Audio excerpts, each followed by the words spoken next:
there is a single exchange recorded in the 8th chapter of the Gospel of John that has been quietly shaking theologians, philosophers, and skeptics for 2,000 years. It happens in the temple courts in Jerusalem, in the middle of an increasingly heated argument between Jesus and the religious leaders of his day. The conversation builds through a long series of accusations and counter-accusations about identity, origin, authority, and truth. And then, at the end of it all, Jesus says something so explosive, so absolutely unambiguous in its claim, that the people who heard it immediately reached for stones to kill him. And what he said was only 2 words, "I am." To the modern reader, removed from the cultural and linguistic context of first-century Jerusalem, those 2 words might seem like an incomplete sentence, a grammatical fragment, perhaps a mistranslation, but to every Jewish person standing in that temple courtyard on that day, those 2 words were the most dangerous thing any human being had ever said in public, because those 2 words were not a statement about Jesus' personal timeline. They were a direct an unmistakable claim to be the eternal God of Israel, and every person who heard them understood exactly what was being claimed. To understand why those 2 words carried such explosive weight, we need to go back approximately 1,400 years before that moment in the temple, to a desert in the Sinai Peninsula, to a man standing alone before a bush that was burning without being consumed by the fire. Moses was 80 years old, a fugitive from Egyptian justice, a man who had once been a prince of Egypt and was now a shepherd in the wilderness of Midian. For 40 years he had been tending his father-in-law's flocks in obscurity, far from the great drama of Egypt and the suffering of his people. And then, on an ordinary day, while moving the flock across the desert, he saw something that did not make sense. A bush was on fire, but the bush was not burning up. The fire was present, active, real, but the bush remained intact, unconsumed. Moses turned aside to look at this strange sight, and out of the burning bush a voice spoke. "Take off your sandals," the voice said, "for the place where you are standing is holy ground. I am the God of your father, the God of Abraham, the God of Isaac, and the God of Jacob." And Moses hid his face because he was afraid to look at God. The conversation that followed was one of the most consequential in human history. God told Moses that he had seen the misery of his people in Egypt, had heard their crying, knew their suffering, and was going to deliver them, and he was going to use Moses to do it. Moses was to go to Pharaoh and demand the release of the Israelites. Moses asked a question that has haunted philosophy ever since. "When I go to the Israelites and tell them the God of their fathers sent me, and they ask me what his name is, what shall I tell them? What is your name?" And God answered, "The Hebrew is Ehyeh Asher Ehyeh, I am who I am." Or more literally, "I will be what I will be." Tell the Israelites, "I am has sent me to you." This name was unlike any name in any religion anywhere in the ancient world. Other gods had names that described attributes or functions. The storm god, the sun god, the god of fertility, the god of war. Their names told you what they did or what domain they controlled. But this God gave himself a name that was not a description of function or attribute at all. It was a statement of pure, uncaused, self-sufficient existence. I am, not I was, not I will be. Present tense, eternal tense, the tense of a being who has no beginning, no end, no external cause, no dependence on anything outside himself for his existence. He simply is, infinitely, absolutely, necessarily. This name was so sacred to the Jewish people that for centuries, out of reverence, they would not pronounce it aloud. Scribes who were copying the sacred texts would stop, wash their hands, and use a fresh pen before writing it. In synagogue readings, when they came to this name in the text, they would substitute a different word rather than speak the sacred name. The name I Am was not just a title, it was the foundation of Jewish theology, the name that distinguished the God of Israel from every false god in every surrounding culture, the name that declared this God exists in a category of being entirely his own.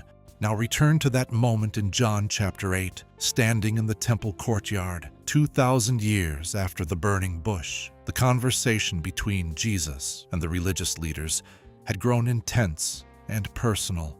They had accused him of being a Samaritan and having a demon. Jesus had spoken about Abraham, and the religious leaders had used that to mock him. "You are not yet 50 years old," they said, "and you have seen Abraham." The implication being obvious. Abraham lived 2,000 years ago. You are a carpenter's son from Galilee. How could you possibly have any connection to Abraham? And Jesus looked at them and said, "Before Abraham was, I am." He did not say, "Before Abraham was born, I existed." He did not say, "I was present before Abraham's time." He said, "I am," present tense, eternal tense, the same grammatical construction, the same absolute statement of self-existing being that God had spoken from the burning bush to Moses. Jesus was not making a claim about existing in some pre-incarnate spiritual form before Abraham's birth, though that was also implied. He was claiming to be the I Am, the one who spoke from the burning bush, the one who gave Moses the law on Sinai, the eternal, uncaused, self-sufficient God of Israel. The reaction of the crowd confirms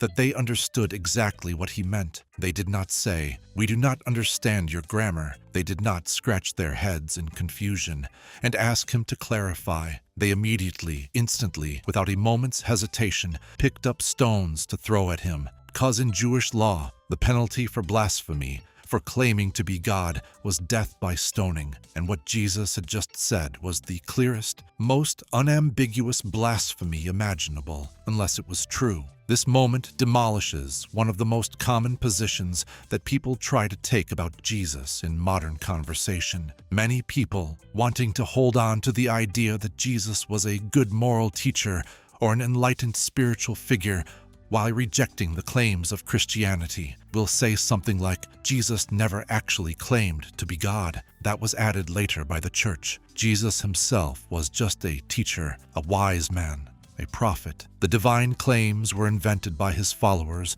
after the fact. But the crowd in John chapter 8 did not pick up stones because of something the disciples wrote 50 years later. They picked up stones because of what they heard Jesus say with their own ears, in public, in the temple, in the middle of a crowd. And what he said was not a claim to be a good teacher or a wise prophet or a spiritual guide. It was a claim to be the I Am, the eternal God, the one whose name was too sacred to speak. There are really only 3 positions you can logically take about a person who makes that kind of claim. The first is that he was insane. People who believe they are God, genuinely believe it with complete sincerity, are experiencing a profound detachment from reality that renders them incapable of the kind of coherent, moral and spiritual teaching that Jesus produced. The Sermon on the Mount, the parables, the conversations with his disciples recorded across 4 independent gospel accounts, none of this is the output of a deranged mind. The insanity explanation collapses under the weight of what Jesus actually said and did. The second position is that he was a deliberate liar, that he knew he was not God, knew he was making a false claim, and said it anyway to manipulate people. But this raises the question of what he stood to gain. The claim to be God in first-century Jerusalem did not earn you wealth or political power. It earned you exactly what Jesus received from the crowd that day in the temples, an immediate attempt on your life. And ultimately, it was the central charge at his trial that led to his crucifixion. If Jesus was a liar, he was a liar who died for a lie he could have retracted at any moment to save his life and chose not to.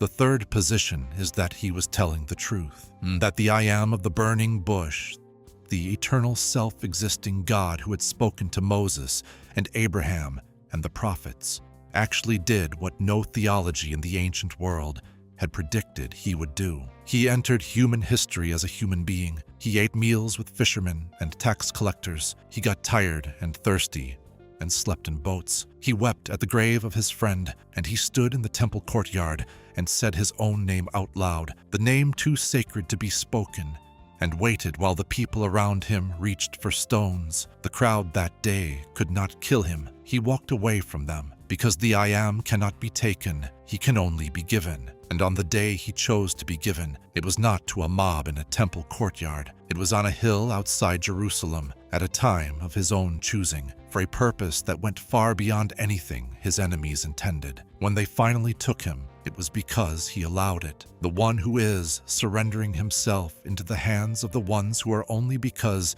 he sustains them. The I Am allowing the creatures he made to do to him what they had been wanting to do since that day in the temple, so that the barrier between the I Am and the ones made in his image could be removed permanently, and the door that Moses could only approach from a respectful distance, trembling with his face hidden, could be flung wide open for everyone.